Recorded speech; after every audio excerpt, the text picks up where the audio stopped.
अनुराधा वैदिक एस्ट्रोलॉजी में आपका अभिनंदन। आज हम बात करेंगे नवांश के छठे भाव के। नवांश का छठा भाव एक बहुत इम्पॉर्टेंट भाव है क्योंकि वो हमारे विवाह पर बहुत स्ट्रॉन्ग इम्प्रेशन डालता है। कैसे, वो हम देखते हैं आगे इस वीडियो में।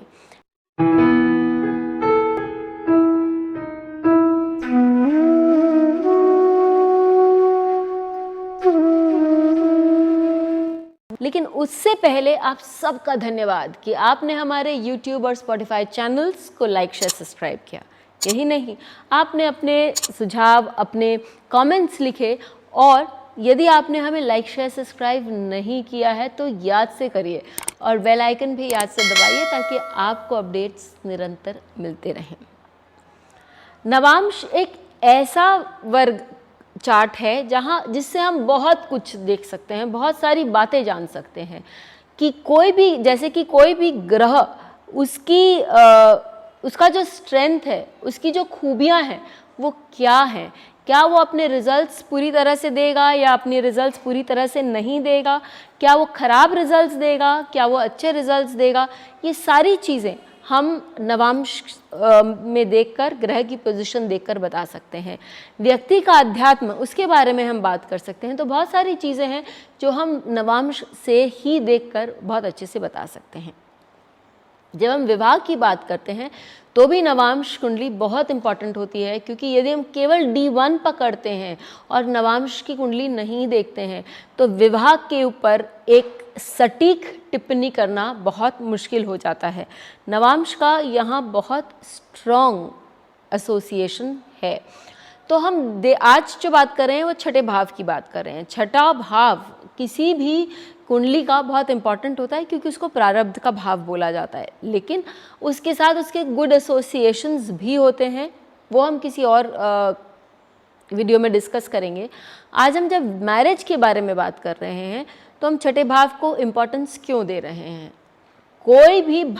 हम कोई भाव, किसी भी भाव को पकड़ते हैं तो क्लासिक्स ये बोलते हैं कि वहाँ से जो द्वादश भाव होता है वो उसके पीछे आता है, और उसके पीछे आने के कारण वो जो अपने सामने वाले भाव का जो भी कार्य है उसको नकारता है या उसको नेगेट करता है।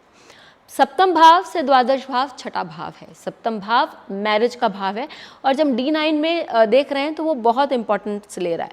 तो वो मैरिज का जो प्रसंग आ रहा है यहाँ, उसको नेगेट कर रहा है आपका छठा भाव। छठा भाव कौन सा भाव है, यानी कि कौन सी राशि में पड़ रहा है, वो मैटर करता है। छठा भाव वहाँ पर कौन से ग्रह बैठे हैं वो मैटर करता है। यदि वहाँ पर कोई मैलिफिक यानी कि क्रूर ग्रह बैठा है तो वो डेफिनेटली बहुत सारी चीज़ें बताता है। कैसे कि यदि शनि बैठ गया तो शनि आपको विरक्तता दिखा रहा है। आपके और आपके स्पाउस के बीच में, भगवान न करे आपके और आपके स्पाउस के बीच में वो विरक्तता है, किसी के भी स्पाउस के बीच में, दो लोगों के बीच में वो विरक्तता आ जाती है या दूरियां आ जाती हैं। क्यों? क्योंकि आपस में वो गेट अलॉन्ग या उनके इंटरेस्ट्स अलग अलग हो जाते हैं और वो अलग अलग दिशाओं में चले जाते हैं। सूर्य अहंकार का कारण होता है, तो व्यक्ति का अहंकार उसके रिलेशन को खराब करने में बहुत योगदान देता है जब सूर्य छठे भाव में बैठा होता है। यहाँ पर आपको साइन भी देखना है। यदि यही सूर्य आपका छठे भाव में बैठा हो और साथ ही ये लियो साइन यानी कि सिंह राशि में बैठा हो तो उसके अहंकार का कोई अंत ही नहीं है, जिसके कारण वो विवाह जो है वो पूरी तरह से तहस नहस हो सकता है। फिर हम बात करते हैं मंगल की। मंगल जो है वो व्यक्ति की ऊर्जा को बताता है। मैंने हमेशा कहा है वो उसके एनर्जी कोशेंट है। तो आप अपना एनर्जी छठे भाव में यानी कहाँ लगा रहे हैं, मारधाड़ में लगा रहे हैं, आप बहस में लगा रहे हैं, या आप सिंपली छोड़ दो बोल के निकल रहे हैं, वो आपको बताएगा यदि ये राक्षस अंश में होगा, मनुष्य अंश में होगा या देवांश में होगा क्रमशः।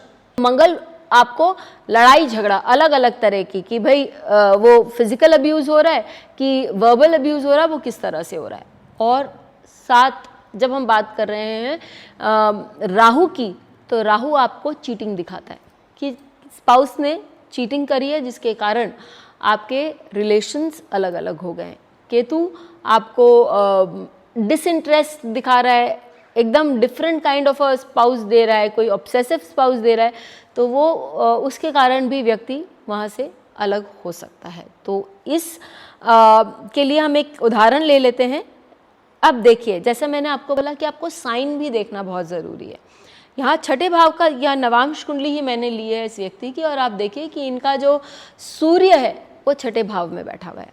और छठा भाव कौन सा आ गया, यहाँ पर वृश्चिक राशि आ गई छठे भाव में।